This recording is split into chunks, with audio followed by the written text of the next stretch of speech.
Negeri 6 Ciamis. Yang saya hormati Bapak dan Ibu Guru SMP Negeri 6 Ciamis.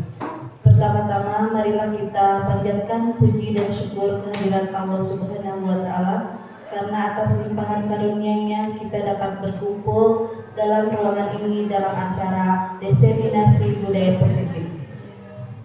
Sholawat serta salam kita limpah curahkan ke junjungan Nabi besar Muhammad Sallallahu Alaihi Wasallam, kepada keluarga, sahabat, dan kita sebagai umatnya.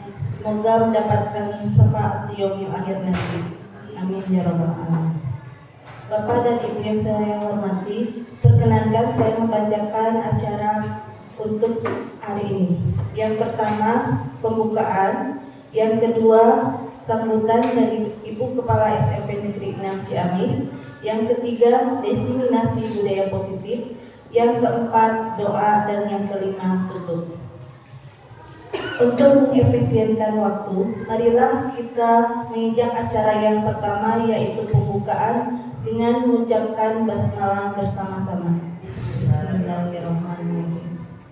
Menginjak acara yang kedua, yaitu sambutan dari Ibu Kepala SMP Negeri 6 Ciamis. Pada Ibu persilakan.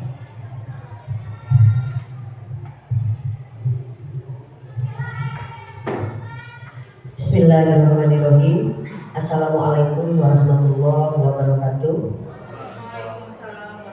Bismillahirrahmanirrahim. Wa rasulillah wa ala nimatillah la haula wa la quwata illa billah. Yang saya hormati Ibu Wakil Kepala Sekolah, yang saya hormati Bapak Ibu dan SATU SMP 6 Ciamis. Marilah kita panjatkan puji dan syukur kehadirat Allah Subhanahu wa Ta'ala. Alhamdulillah pada hari ini kita masih diberi nikmat iman, nikmat sehat, nikmat rezeki, sehingga kita bisa menjalankan aktivitas dalam keadaan sehat walafiat. Sholawat serta salam semoga tercurah limpahkan kepada junjungan kita Habibana wa Nabiyana Muhammad Sallallahu Alaihi Wasallam beserta keluarganya, para sahabatnya, juga kita ditetapkan menjadi umatnya sampai akhir zaman.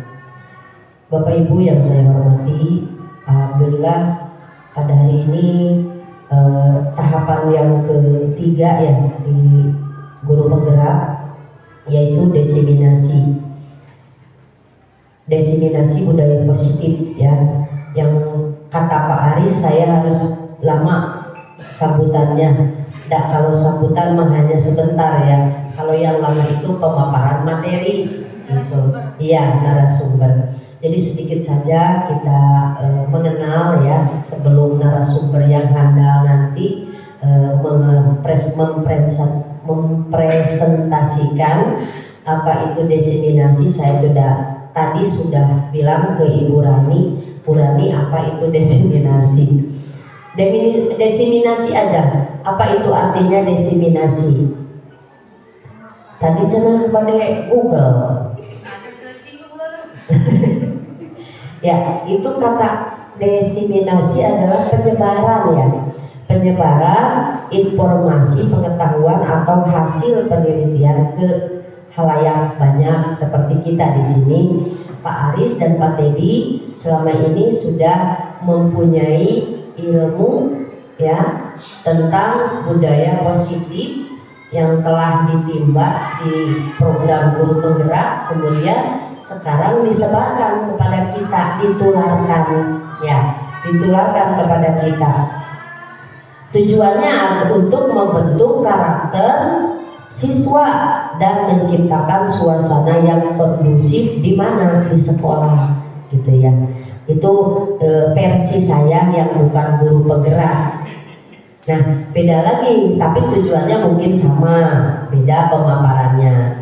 Jadi mungkin sekilas apa itu diseminasi, bahkan di desa-desa di mana-mana sekarang diseminasi istilahnya. Jadi pengertian dari diseminasi adalah pemaparan ya.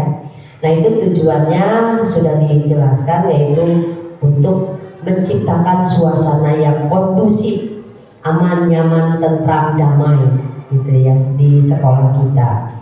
Nah, budaya positif di sekolah mencakup penerapan atau penerapan nilai-nilai seperti rasa hormat, tanggung jawab, kerjasama, dan kejujuran tentunya. Nah, itu yang kita programkan di P5 dan sesuai dengan visi misi yang waktu kemarin ya pertemuan sebelumnya itu kan visi misi, jadi sudah terhubung dengan visi misi. Nah, alhamdulillah, jadi rangkaiannya itu sudah sangat tersusun rapi Pak Aris dan Pak Teddy.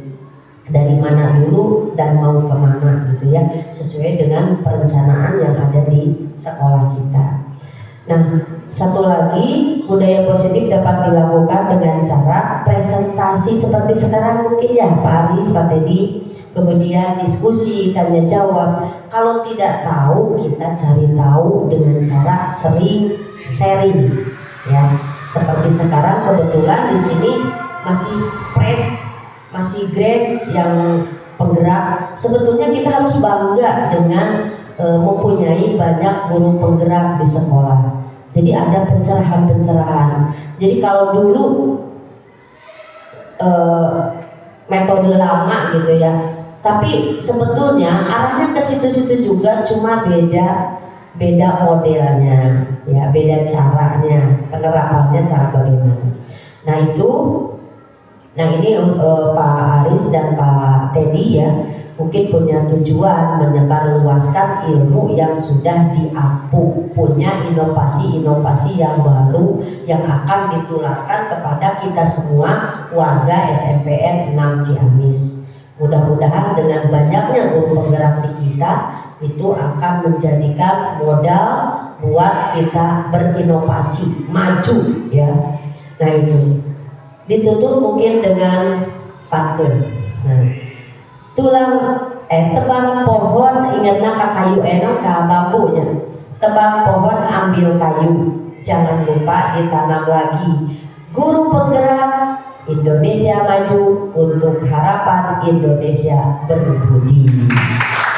Itu saja mungkin yang bisa saya sampaikan. Mohon maaf bila ada kata-kata yang tidak berkenan di hati Bapak Ibu. Billahi taufiq wal hidayah. Wassalamualaikum warahmatullahi wabarakatuh. Terima kasih kepada Ibu Kepala SMP Negeri 6 Ciamis yang telah memberikan sambutannya. Untuk acara selanjutnya yaitu diseminasi budaya positif yang akan disampaikan oleh calon guru penggerak Pak Aris dan Pak Teddy. Kepada Pak Aris yang pertama untuk memaparkan, dipersilakan. Terima kasih. Alhamdulillah. Assalamualaikum warahmatullahi wabarakatuh. Alhamdulillahirabbil alamin wassalatu wassalamu ala asyrofil anbiya wal mursalin Sayyidina Muhammad wa ala alihi wa sahbihi ajma'in. Pertama-tama marilah kita panjatkan puji dan syukur kehadirat Allah Subhanahu wa taala atas rahmat dan hidayahnya kepada kita semua. Pada hari ini yang berbahagia kita masih diberi kesehatan, kenikmatan iman dan Islam, sehingga kita dapat bertemu dan bersilaturahmi dalam kegiatan acara hari ini. Tak lupa sholawat serta salam kita limpahkan kepada junjungan alam Nabi Muhammad Sallallahu Alaihi Wasallam, pada keluarganya, pada sahabatnya, dan pada kita sebagai pengikutnya.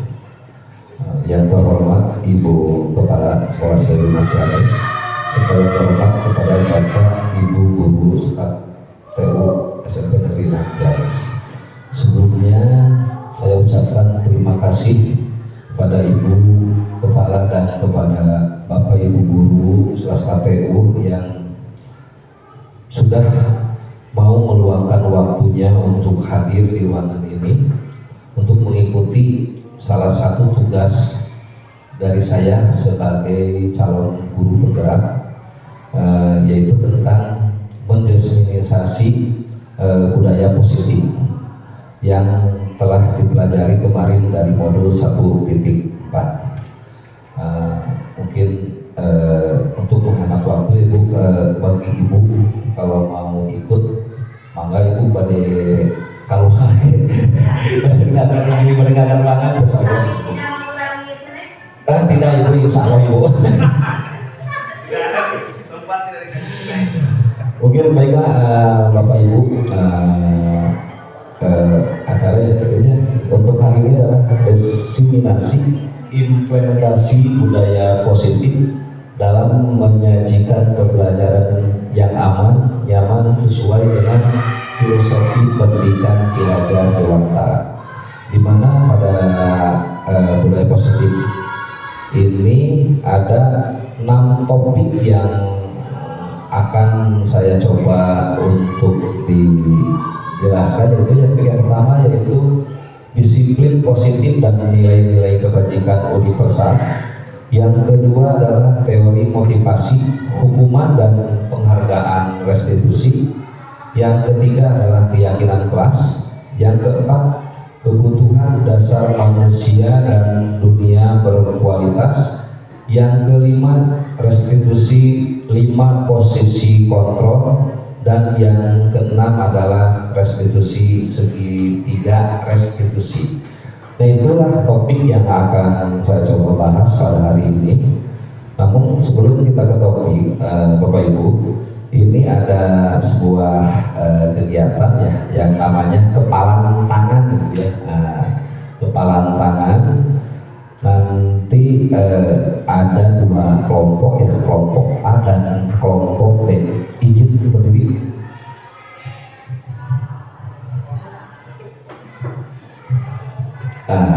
Ini ada kepalan tangan, permainan kepalan tangan. Nanti dibagi 2 kelompok ya, Ibu. Bagikan kertas dulu Ibu. Silakan. Ibu 1, tiga Pak Yoga sekarang kelompok A, dan saya kasih kertas dulu kelompok A. Pak Yoga, Ibu sudah diskusi. Oke, diskusi lagi.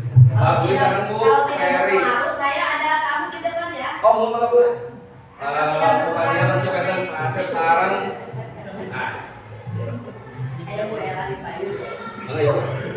Asal Bagi yang mendapat kertas, silakan Bapak Ibu isi yang menurut Bapak Ibu itu sangat penting. Silakan ditulis yang menurut sesuatu atau apa adalah yang menurut Bapak Ibu itu penting. Silakan ditulis. Ya Bu. Silakan ditulis yang menurut Bapak Ibu itu sangat penting bagi Bapak dan Ibu. Kalau sudah, bagi diri sendiri, bagi Ibu, menurut Ibu, menurut Pak Asep, apa sih yang penting buat saya? Mau itu benda atau apa?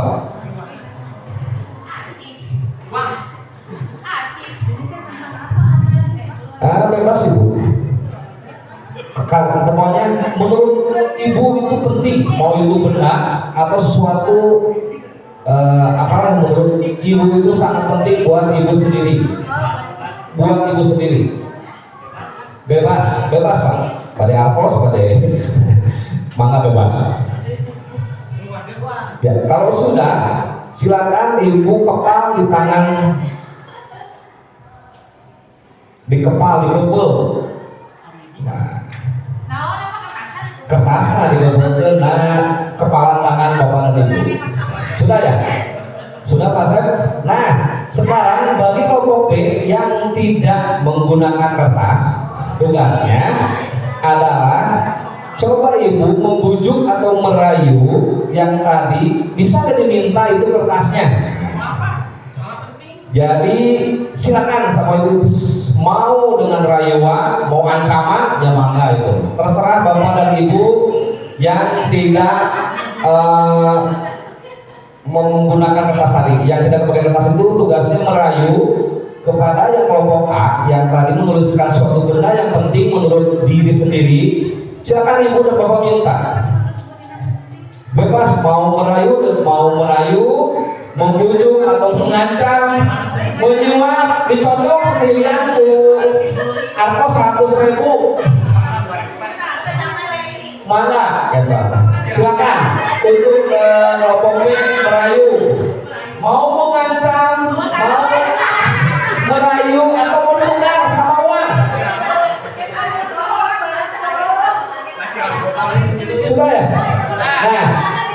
Gimana, ada yang berhasil merayunya? Tidak. Nah. Kayak Moka, Moka. Kenapa Moka tidak mau mengasih? Nah, itu sesuatu yang sangat penting yang tidak boleh diketahui katanya, profesi kata Moka. Pak Asep, kenapa nggak dikasihkan ke Pak Luki, Pak Asep? Pak Lukinya juga gak ngerayu saya. Nah, kalau ibu yang memegangnya siapa, ibu? Ibu Rania. Nah, ibu Rania kenapa ibu Rania nggak mau ngasih ke Bu Susi? Nah, jadi banyak alasan ya ibu kenapa tidak memberikan sesuatu yang digenggam oleh kita itu. Ya. Itulah yang nanti di ini adalah ilusi kontrol ya bu. Nah kontrol jadi karena di sini tidak ada yang semua, berarti kontrolnya itu oleh kita sendiri gitu bu. Bukan dikontrol oleh orang lain. Ya bu. Kita tidak mau. Karena ini merasa buat kita itu sangat penting. Ya. Jadi ilusi kontrolnya itu berada di diri kita sendiri. Tetapi kalau ada yang mengasih, nah itu bedanya. Tapi tadi kalau ada yang mengasihkan, berarti itu kontrolnya itu dikendalikan oleh orang lain, ibu. Jadi alhamdulillah di sini ya ilusi kontrolnya itu dipegang oleh sendiri, gitu. Meskipun dituker, ku sabar kauge senamua. Alim. Nah inilah ibu perubahan paradigma teori kontrol atau ilusi kontrol menurut Dr. William Glasser. Di sini ada 4 ilusi. Ilusi yaitu guru mengontrol murid, ilusi bahwa kritik dan membuat orang merasa bersalah, ilusi bahwa semua pengetahuan positif, efektif dan bermanfaat, dan yang keempat adalah ilusi bahwa orang dewasa memiliki hak untuk memaksa. Nah di sini ilusi guru mengontrol murid. Kita tidak dapat memaksa murid untuk berbuat sesuatu jika murid memilih untuk tidak melakukannya. Tampaknya guru sedang mengontrol perilaku murid. Hal itu terjadi karena murid sedang mengizinkan dirinya dikontrol. Teori kontrolnya menyatakan bahwa semua perilaku memiliki tujuan, bahkan terhadap perilaku yang tidak disukai. Nah, di sini Bapak Ibu ya, pengalaman sepertinya biasanya guru itu yang mengatur murid. Saya pun sama ketika mengajar itu, muridnya kudu nuturkeun kahayang urang. Cenah kieu gitu, cek harusnya AA. Kita yang mengontrol. Ya. Jadi ilusi itu sebagai guru mengontrol murid, padahal di pembelajaran yang sekarang itu seharusnya pengontrol itu dilakukan oleh diri sendiri. Kemudian yang kedua, ilusi bahwa kritik dan membuat orang merasa bersalah dapat menguatkan karakter. Di sini bentuk kontrol dapat berupa penguatan positif atau bujukan. Usaha untuk mempengaruhi murid agar mengulangi suatu perilaku tertentu merupakan usaha untuk mengontrol murid. Nah, kemungkinannya murid akan menyadari dan menolak bujukan guru. Murid menjadi tergantung pada pendapat sang guru untuk berusaha. Jadi intinya di sini kalau mengontrol itu murid malah mentelitak, susah gitu ya, susah. Jadi ketergantungan. Tidak yang harusnya dikontrol oleh orang lain gitu. Makanya kita berusaha untuk supaya dulu itu kontrolnya ada dari dalam diri sendiri. Terus yang ketiga adalah ilusi bahwa semua penguatan positif, efektif dan bermanfaat. Di sini poinnya adalah menggunakan kritik dan rasa bersalah untuk mengontrol murid menuju pada identitas gagal. Kemudian mereka belajar untuk merasa buruk tentang diri mereka. Mereka mengembangkan dialog diri yang negatif. Kemudian kadang-kala sulit bagi guru untuk mengidentifikasi bahwa mereka sedang melakukan perilaku ini, karena seringkali guru cukup menggunakan suara halus untuk menyampaikan pesan negatif. Nah biasanya kita itu mendengarkan langsung habak wae mah gitu.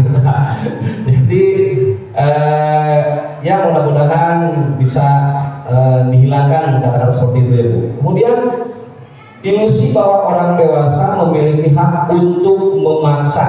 Nah seperti tadi ya Ibu, kelompok B itu meminta berusaha kelompok A untuk meminta sesuatu yang ada dipegang oleh kelompok A. Nah Ibu itu ada unsur paksaan gitu.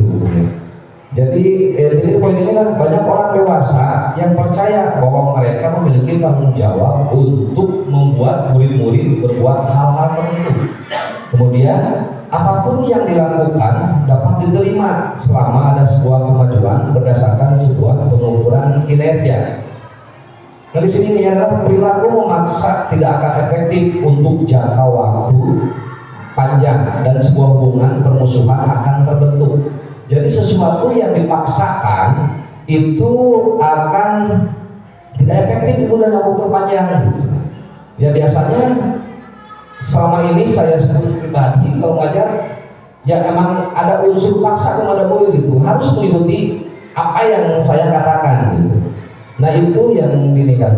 Terus kemudian perubahan paradigma stimulus respon atau teori kontrol itu.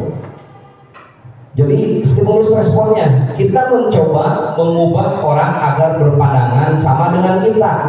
Jadi kebanyakan itu kita itu ingin orang lain itu sama dengan kita. Padahal teori kontrolnya kita berusaha memahami pandangan orang lain tentang dunia. Jadi luas gitu, tidak bisa seperti misalkan Pak Asep perlu jika abi pandangan anak, nah tidak bisa memaksa seperti itu ya Bu. Kemudian stimulus respon yang kedua kan perilaku buruk dilihat sebagai suatu kesalahan. Nah jadi setiap kita melihat murid yang berbuat salah itu saklek gitu Bu ya. Pak Maren masalah gitu. Tidak melihat kenapa kesalahan itu terjadi gitu. Makanya teori kontrolnya adalah semua berperilaku mulai tujuan. Jadi kesalahan yang dibuat oleh murid itu mungkin memiliki suatu tujuan gitu. Ada tujuan kesalahan dari murid itu. Biasanya kita tidak pernah melihat maka berangan lain, tidak melihat kenapa sih kesiangan si murid itu gitu. Kemudian orang lain bisa mengontrol saya. Seperti tadi lamun lain itu pastikan kalau itu orang lain yang mengontrol itu. Teori kontrolnya adalah hanya Anda yang bisa mengontrol diri Anda. Jadi intinya hanya diri sendiri, hanya kita Bu yang bisa mengontrol diri kita itu. Terus kemudian pemaksaan ada pada saat bujukan gagal. Nah seperti tadi kalau kita meminta sesuatu seperti tadi yang kelompok B itu hese wae terus dia lembutan hese terus dia akhirnya ujung-ujungnya ancaman yang kuat sok mana lamun dibikun kurang wah beda dahar ya atau wah mana mau bisa balik. Nah itulah Bu. Jadi dari mulai tadinya bujukan gagal akhirnya jadi unsur pemaksaan ya. Dan terakhir model berpikir menang kalah. Nah ini adalah harusnya dari kontrolnya adalah model berpikir menang dan menang. Tidak ada unsur kalahnya. Terus kemudian nah ini Bu, teori disiplin positif yang ada di modul 1.4 ini ya Bu, tentang teori kontrol. Anda tidak bisa mengontrol orang lain, hanya Anda yang bisa mengontrol diri Anda atau diri sendiri. Nah di sini ada makna disiplinnya, belajar kontrol diri dengan menggali potensi kita agar tercapai tujuan mulia, yaitu sesuatu menjadi seseorang yang kita inginkan berdasarkan nilai-nilai yang kita hargai. Nah di sini ada umpan balik ya Bu, ada motivasi ekstrinsik dan motivasi intrinsik. Ya. Karena itu semua perilaku itu mempunyai tujuan ya Bu. Seperti nanti ada teori motivasi, yaitu untuk menghindari hukuman. Kemudian untuk mendapatkan imbalan, nah itu masuk ke dalam motivasi ekstrinsik atau motivasi luar itu. Dan yang ketiga adalah untuk menghargai diri sendiri. Nah itu adalah motivasi intrinsik yang muncul nanti dari nilai-nilai kebajikan universal yang terbuat dari keyakinan kelas. Gitu. Nah kemudian model berpikir menang-menang kolaborasi dan konsensus menciptakan pilihan-pilihan baru. Nah, di sini adalah posisi kita sebagai posisi 5 posisi kontrol, itu nanti disebutnya ya. Kita sebagai pendidik itu nanti ada 5 posisi kontrol. Yang pertama adalah posisi kontrol penghukum dan pembuat rasa bersalah. Nah, ini tindakannya nanti untuk menghindari hukuman secara ini Bu ya. Nah, maksudnya motivasi ekstrinsik. Yang ketiga adalah posisi kontrol kita sebagai teman dan pemantau. Nah, di sini masih tetap masuk motivasi ekstrinsik dan ininya adalah untuk mendapatkan imbalan. Nah, yang kelima adalah posisi manajer. Nah, inilah posisi yang diharapkan kita mempunyai dalam posisi manajer Bu. Karena sikapnya nanti adalah untuk menghargai diri sendiri ya Bu. Dari posisi manajer ini nanti ada yang apa namanya segitiga restitusi. Dari segitiga restitusi itu nanti cara menstabilkan identitas, validasi kebutuhan dan menanyakan keyakinan. Mungkin nanti lebih jelasnya di materinya ada ya Bu. Kemudian realitas kebutuhan kita berbeda. Kita berusaha memahami pandangan orang lain tentang dunia. Setiap orang memiliki gambaran berbeda. Nah, karena kita mempunyai 5 kebutuhan dasar manusia itu. Yang pertama adalah bertahan hidup, kedua penguasaan, ketiga kasih sayang dan rasa diterima, keempat kesenangan, dan kelima kebebasan. Nah, mungkin itu garis besar yang akan kita yang ada modul di 1.4 ini tentang disiplin positif. Baik Ibu, yang pertama adalah apa makna disiplin? Disiplin berasal dari bahasa Latin yaitu disciplina yang artinya belajar. Makna asal dari kata ini berkonotasi dengan disiplin diri dari murid-murid Socrates dan Plato. Disiplin ini membuat orang menggali potensinya menuju sebuah tujuan apa yang dia hargai. Dan yang keempat, namun dalam budaya kita makna kata disiplin telah berubah menjadi sesuatu yang dilakukan seseorang pada orang lain untuk mendapatkan kepatuhan. Kecenderungan umumnya adalah menghubungkan kata disiplin dengan ketidaknyamanan, bukan dengan apa yang kita hargai atau pencapaian suatu tujuan mulia. Jadi kadang-kadang di kita itu memaknai kata disiplin itu dengan sebuah hukuman. Ketika melanggar itu ujung-ujungnya pasti ada hukuman gitu. Kemudian yang kedua, nilai-nilai kebajikan universal. Nilai-nilai kebajikan adalah sifat-sifat positif manusia yang merupakan tujuan mulia yang ingin dicapai setiap individu. Nilai-nilai tersebut bersifat universal dan lintas bahasa, suku bangsa, agama maupun latar belakang. Nah, menurut Dr. William Glasser pada teori kontrol, setiap perilaku atau perbuatan memiliki suatu tujuan. Jadi setiap anak itu berbuat salah itu pasti itu memiliki suatu tujuan. Gitu. Jadi tidak asal dia melakukan kesalahan tersebut, pasti dia mempunyai tujuan. Kemudian yang kedua adalah menurut Diane Gaston tahun 98, dengan mengaitkan nilai-nilai kebajikan yang diyakini seseorang, maka motivasi intrinsiknya akan terbangun sehingga menggerakkan motivasi dari dalam untuk dapat mencapai tujuan mulia yang diinginkan. Nah, inilah yang diharapkan Bapak Ibu. Jadi setiap murid itu diharapkan mempunyai nilai-nilai yang muncul dari dalam dirinya sendiri, bukan karena takut hukuman, bukan karena ada imbalan atau apapun itu. Dan yang ketiga adalah inilah yang kita diharapkan poin ketiga dari pendidikan di Indonesia pada ini ya kali ini, yaitu nilai-nilai kebajikan yang ingin dicapai oleh setiap anak Indonesia dengan profil pelajar Pancasila. Nah, inilah tugas Bapak dan Ibu dan kita semua, yaitu menanamkan nilai-nilai kebajikan kepada murid itu dengan profil Pancasila, yaitu beriman, bertakwa kepada Tuhan Yang Maha Esa dan berakhlak mulia, kemudian mandiri, bernalar kritis, berkebinekaan global, bergotong royong dan kreatif. Terus kemudian teori yang kedua adalah teori motivasi, hukuman dan penghargaan restitusi. Menurut Diana Gosen dalam bukunya Restructuring School Discipline menyatakan ada 3 motivasi perilaku manusia gitu. Jadi ada 3 motivasi manusia. Yang pertama adalah untuk menghindari ketidaknyamanan atau hukuman. Ya, jadi si anak itu mau berubah itu karena dia takut dihukum, ya Bu. Untuk menghindari hukuman. Kesiangan, jadi saya nggak mau kesiangan karena takut dihukum, misalkan dihukum lari atau apa. Biasanya itu. Jadi munculnya itu motivasi saat itu bukan karena dari sendiri, tapi motivasi eksternal di luar. Dia itu berbuat disiplin itu karena takut dihukum. Kemudian yang kedua adalah untuk mendapatkan imbalan dari orang lain.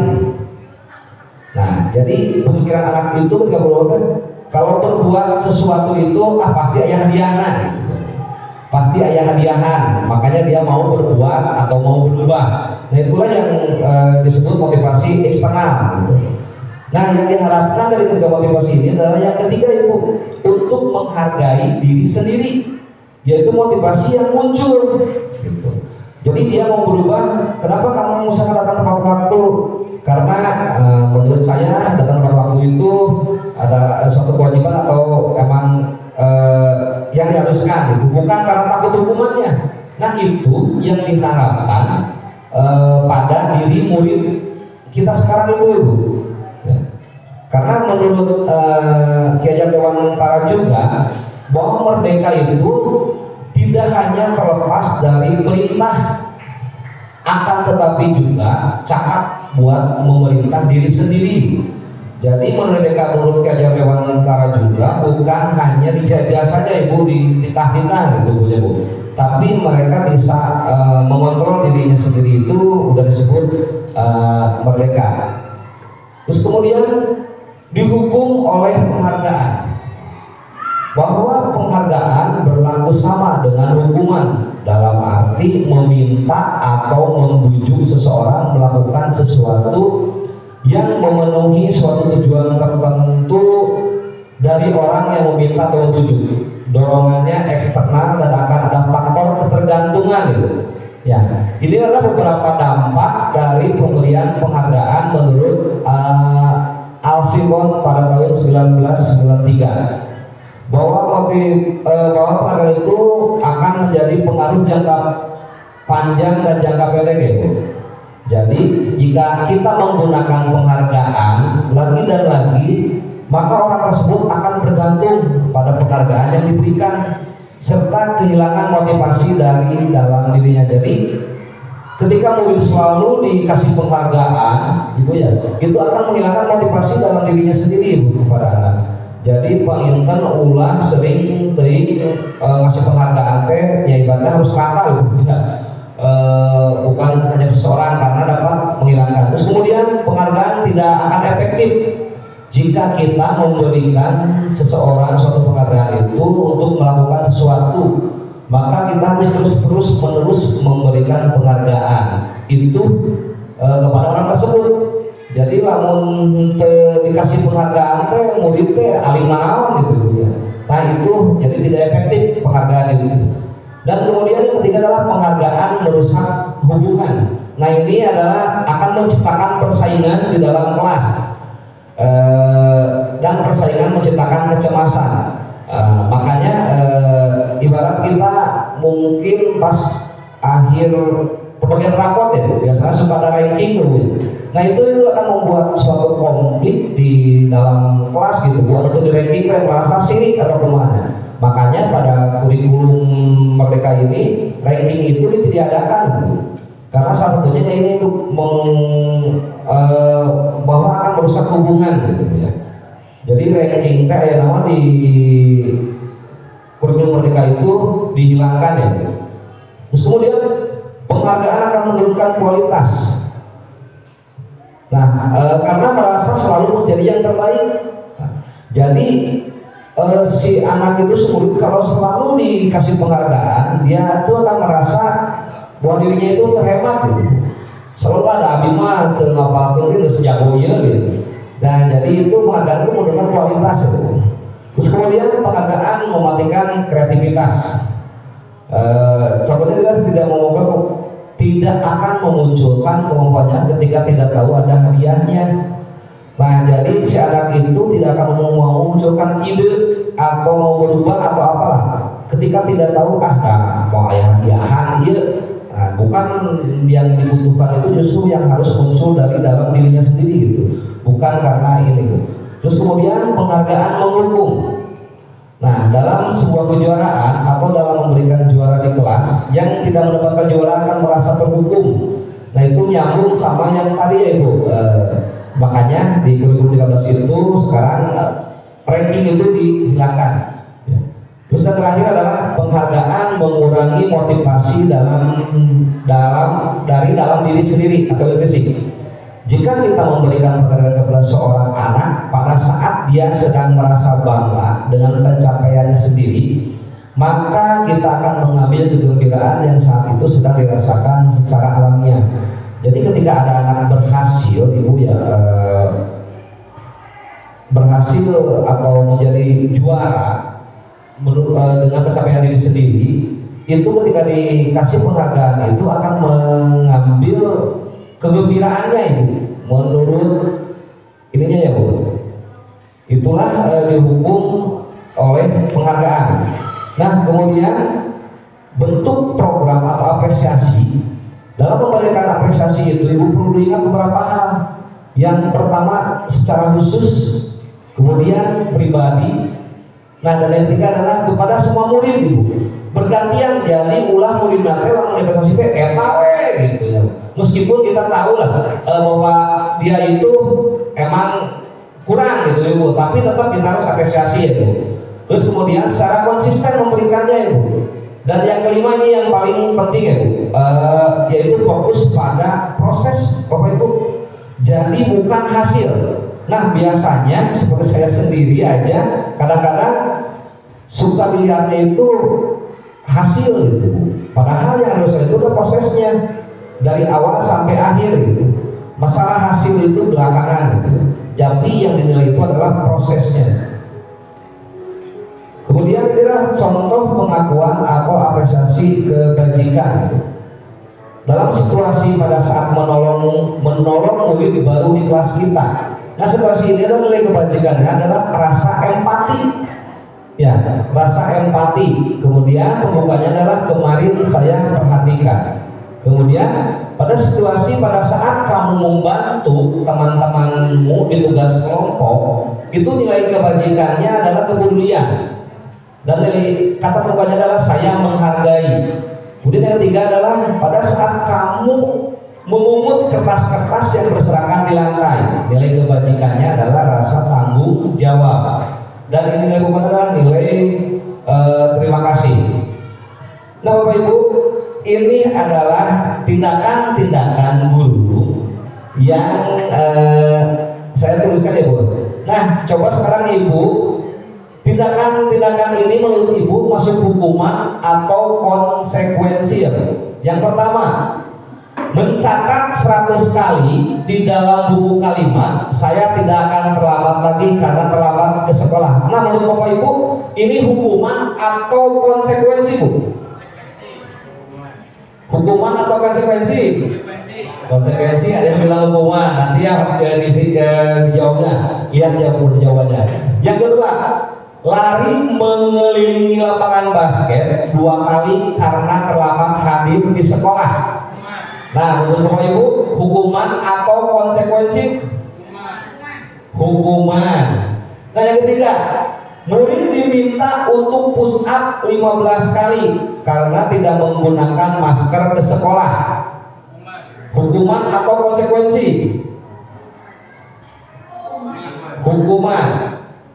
Terus yang keempat, menggantikan kertas tugas teman yang telah dicoret-coret. Hukuman atau konsekuensi? Konsekuensi. Membersihkan tumpahan air di meja tulis karena tersenggol pada saat belajar.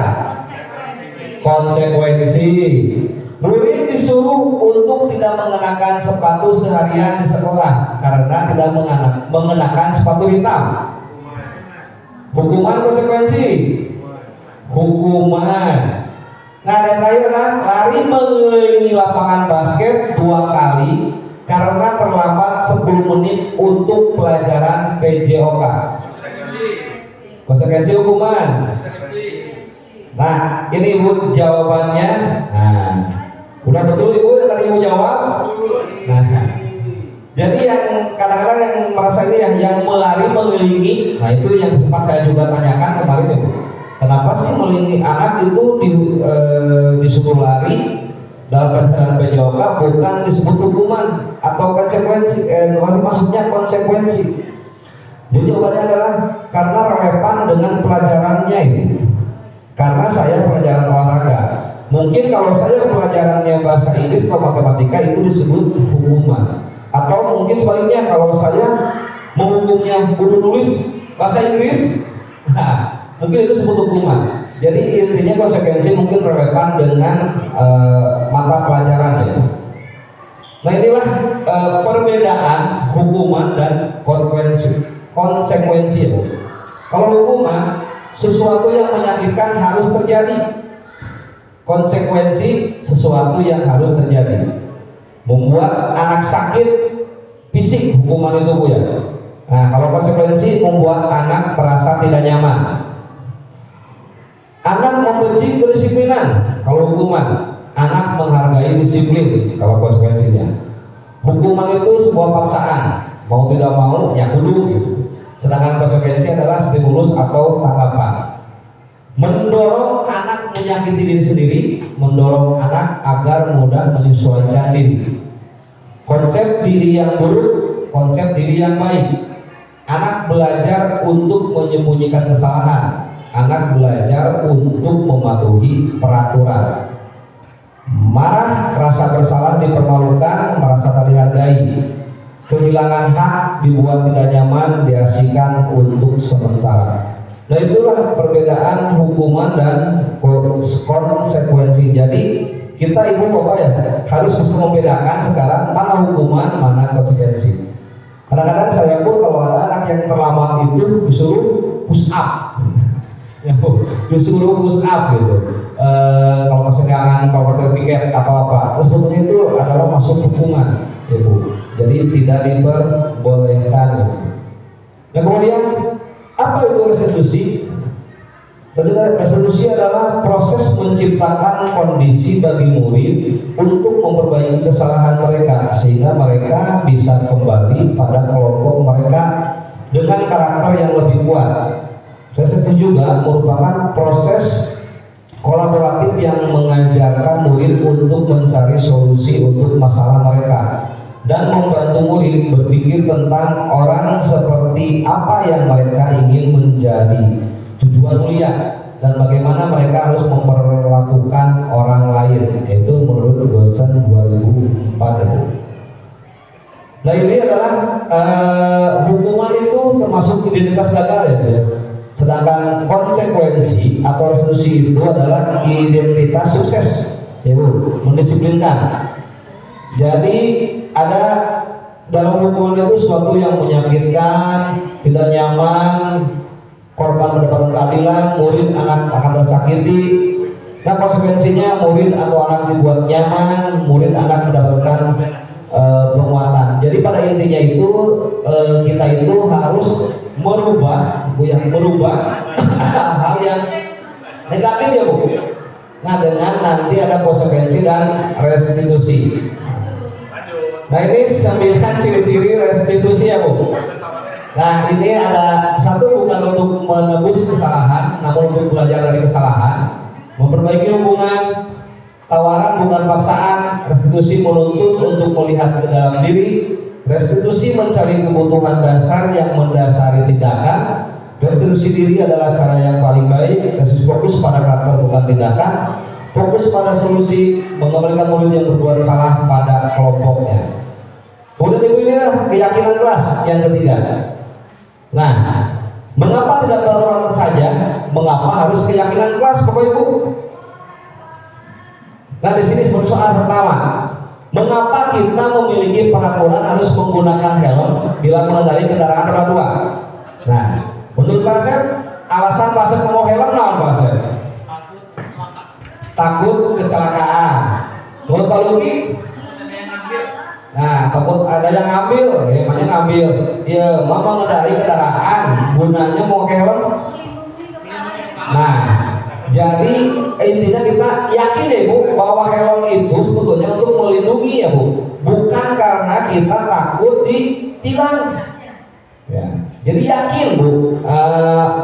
Itu usia kemudian pun sama yang kedua, kita lagi protokol 3M, kita yakin bahwa kita memakai masker itu adalah untuk menjaga kesehatan, bukan karena kita takut seperti kemarin pandemi ya, takut dirazia gitu. Jadi memang masker sama masker sih dirazia, bukan karena takut kita tertular.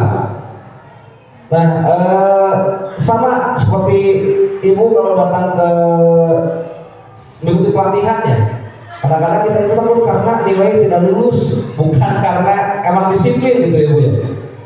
Nah inilah dari keyakinan kelas itu adalah dari peraturan kelas dulu ya Bu ya, yang dibuat dari peraturan kelas, kemudian menjadi keyakinan kelas, dari keyakinan kelas sehingga muncul adalah lingkungan yang positif gitu.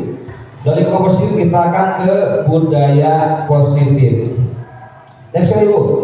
Nah, menurut Bapak Ibu nih, nomor 1 dan 2 mana yang termasuk keyakinan kelas?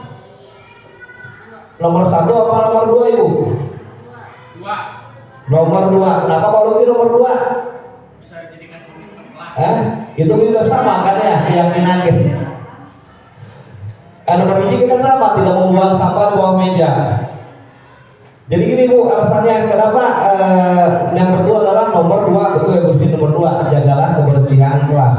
Jadi dalam membuat keyakinan kelas itu tidak boleh ada kata negatif seperti melarang. Nah, dari keyakinan kelas itu kalau nanti aturannya jangan membuang sampah di bawah meja. Nah, dari keyakinan kelas itu jagalah kebersihan kelas. Nah, itu betul buanglah sampah pada tempatnya. Nah, dalam keyakinan kelas kita itu ada tabel T dan Y ya Bu. Tabel T dan Y. Dari tabel T itu ada tampak terlihat dan tidak tampak terlihat ya Bu. Tampak terlihat, dan kalau di tabel Y terdengar, terlihat dan berperilaku. Ini contohnya mungkin dari tabel Y. Ya, terdengar satu orang berbicara, yuk saya bantu, itu terdengarnya. Ketika terlihatnya berempati ya Bu, berempati dan berperilakunya adalah tersenyum ramah. Ketika tabel T tampak seperti keyakinan kelasnya adalah hormat, datang tepat waktu, tapi tidak tampaknya adalah sering hadir terlambat. Nah, kemudian ini Bu, menurut Ibu selalu kembalikan buku ke tempatnya. Keyakinan kelasnya apa Bu? Disiplin, menghormati atau apa Ibu? Menurut Ibu dan Bapak, selalu kembalikan buku ke tempatnya.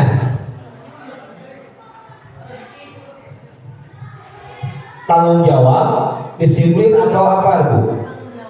Tanggung jawab. Terus dilarang mengganggu orang lain, saling menghargai atau menghormati ya Pak Sen. Hadir di sekolah 15 menit sebelum pembelajaran dimulai. Disiplin atau berkomitmen.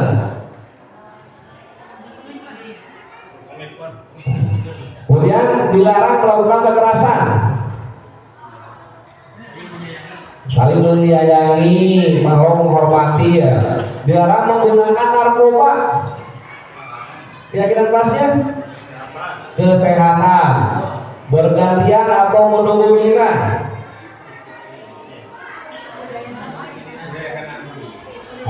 Menggunakan masker, kesehatan, jangan berlari di kelas atau koridor. Kesela makan ya Bu. Nah, ini ya Bu. Terus next, kebutuhan dasar manusia.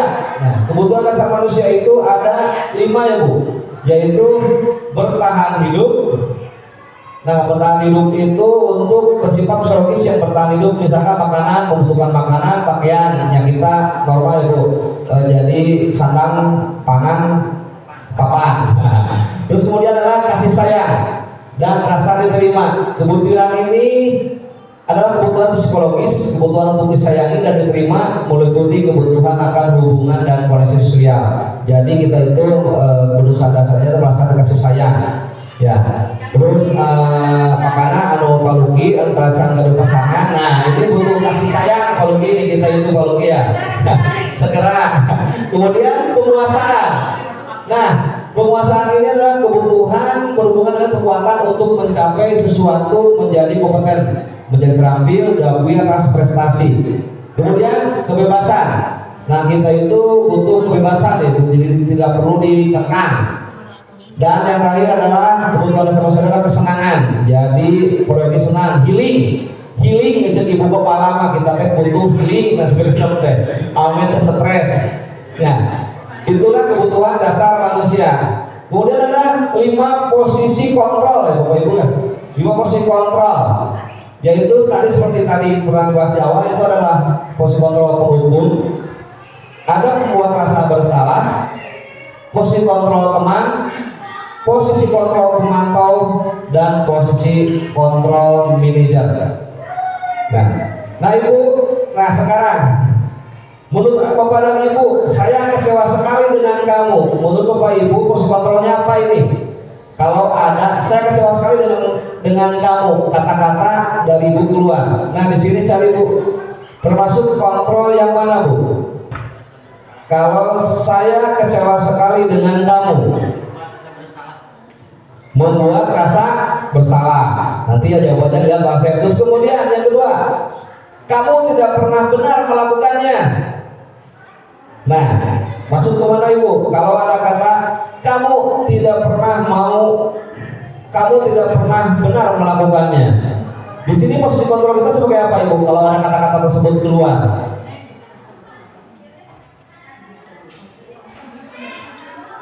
apa Bu? Membuat masing-masing bersalah. Kemudian yang ketiga, ayo lakukan demi ibu dan bapak sebagai teman. Kemudian apakah kamu mau mendapatkan stiker bintang hari ini? Sebagai apa Bu?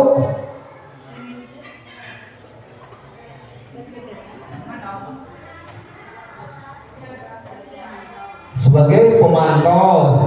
Kemudian kamu selalu yang paling terakhir. Rasa bersalah, betul Mas. Nah Ibu, jawaban yang betulnya sudah betul Mas ya? Jadi inilah posisi kontrol yang harus kita kata-kata ya Bu. Jadi kata-kata itu kita kemudian itu harus emang benar-benar di lihat ya Bu. Nah inilah kita yang terakhir, restitusi, segitiga restitusi. Apa itu segitiga restitusi ya Ibu ya? Nanti tadi sudah disebutkan ya Ibu cara untuk ini. Nah ada menstabilkan identitas, validasi kebutuhan, dan menanyakan keyakinan. Untuk menstabilkan identitas itu membuat anak yang merasa gagal karena berbuat salah menjadi positif terhadap dirinya. Nah ini kata-kata yang dikeluarkan oleh Bapak dan Ibu guru adalah berbuat salah itu hal yang manusiawi, tidak ada manusia yang sempurna. Bapak Ibu juga pernah berbuat salah. Nah inilah Ibu dari menstabilkan identitas, dan Bapak dan Ibu ini kata-katanya ya, contoh kata-katanya. Kemudian validasi kebutuhan, yaitu membantu murid mengenali basic atau kebutuhan dasar yang ingin dipenuhinya ketika melakukan kesalahan. Pada dasarnya setiap tindakan manusia tujuan adalah memenuhi kebutuhan dasar. Apakah itu penguasaan, kebebasan, kasih sayang, dan dasar diterima, kesenangan, atau bertahan hidup. Nah ini kata-katanya adalah contohnya, kamu bisa saja kan melakukan hal yang lebih buruk, tapi kamu tidak melakukannya. Kamu pasti punya alasan mengapa melakukannya dan sebagainya. Kemudian adalah menanyakan keyakinan Ibu. Ini adalah untuk melihat kesalahannya dihubungkan dengan norma sosial dan nilai-nilai yang mendasari manusia berinteraksi dengan orang lain. Dan contohnya adalah kata-katanya adalah nilai apa yang kita percaya di kelas atau sekolah kita, nilai-nilai universal yang telah kita sepakati. Nah itulah dari segitiga institusi. Nah Bapak Ibu, apakah sampai sekarang Ibu pernah menggunakan segitiga institusi ini untuk memanggil anak yang bersalah? Mungkin semua belum ya Bu.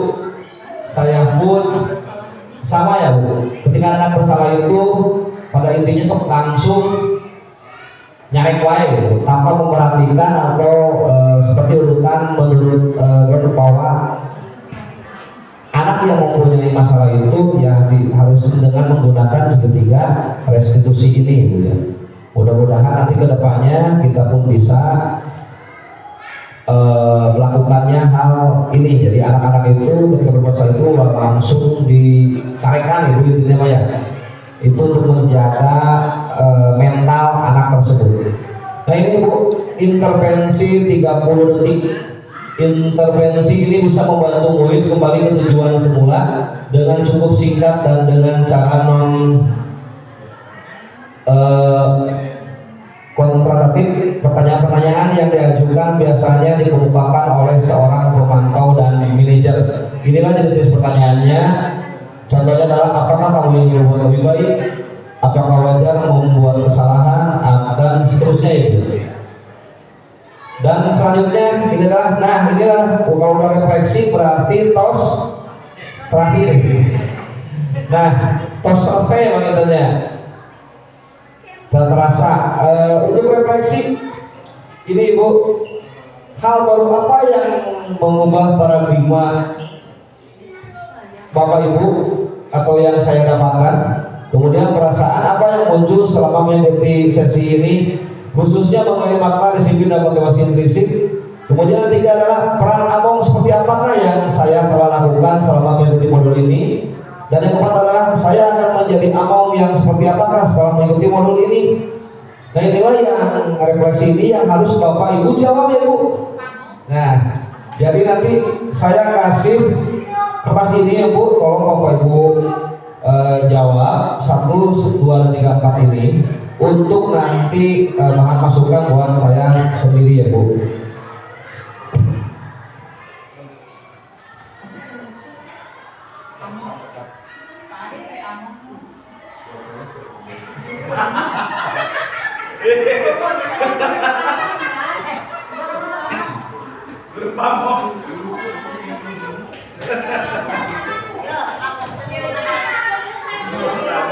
Boleh diisi tentang refleksi. Jawabannya apa yang Itu kamu dijawab. dijawab apa yang saya dapatkan?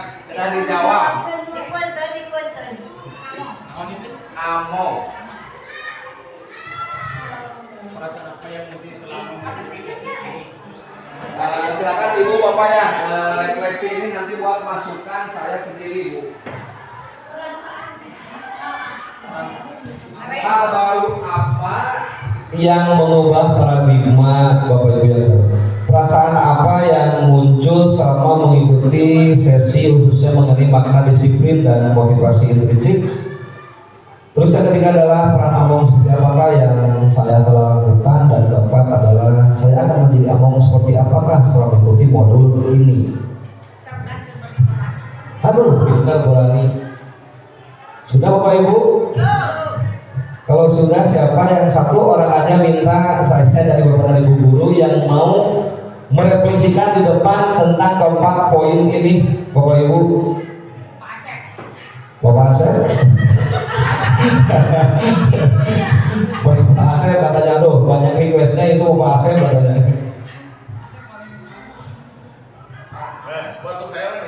Pak Teddy, ya silakan Pak Teddy. Terima kasih Pak Teddy. Ya, tuh tercekap Pak Teddy enak kare. Assalamualaikum warahmatullahi wabarakatuh. Ya, terima kasih pada Pak Aris yang sudah memaparkan begitu jelas materi yang sudah Selesai ya. Ini menurut saya terkait nomor 1, hal baru apa yang mengubah paradigma saya yang saya dapatkan. Nah, terkait paradigma tadi betul sekali Pak Ali sudah memaparkan dengan jelas ya. Di sini mungkin saya menjadi tahu ya terkait dengan materi tadi yang disampaikan terkait teori kontrol, segitiga restitusi, terus penghukum dan pemberi penghargaan nah, di situ. Jadi mungkin apa yang disampaikan dalam budaya positif di sekolah yang sudah dipaparkan ya itu sebagai guru kita harus bisa menerapkannya mungkin ya terkait keyakinan kelas juga. Nah itu yang mungkin pengetahuan bagi saya terkait apa yang disampaikan bagaimana untuk mengubah paradigma gitu. Mungkin seperti itu. Jadi saya sebagai guru bagaimana kita mengubah paradigma supaya di sekolah kita menggunakan budaya positif yang baik. Terima kasih. Assalamualaikum warahmatullahi wabarakatuh. Terima kasih Pak Teddy atas dari tadi jawaban Presiden ya yang sangat bagus sekali. Mungkin Bapak Ibu, nah kalau dapat terima kasih ya Bapak Ibu ya, mungkin itu yang bisa saya sampaikan. Kurang lebihnya saya mohon maaf apabila ada salah kata yang terucap. Dan atas perhatiannya dan perhatian Bapak Ibu, saya ucapkan terima kasih yang sebesar-besarnya. Akhir kata saya ucapkan wassalamualaikum warahmatullahi wabarakatuh.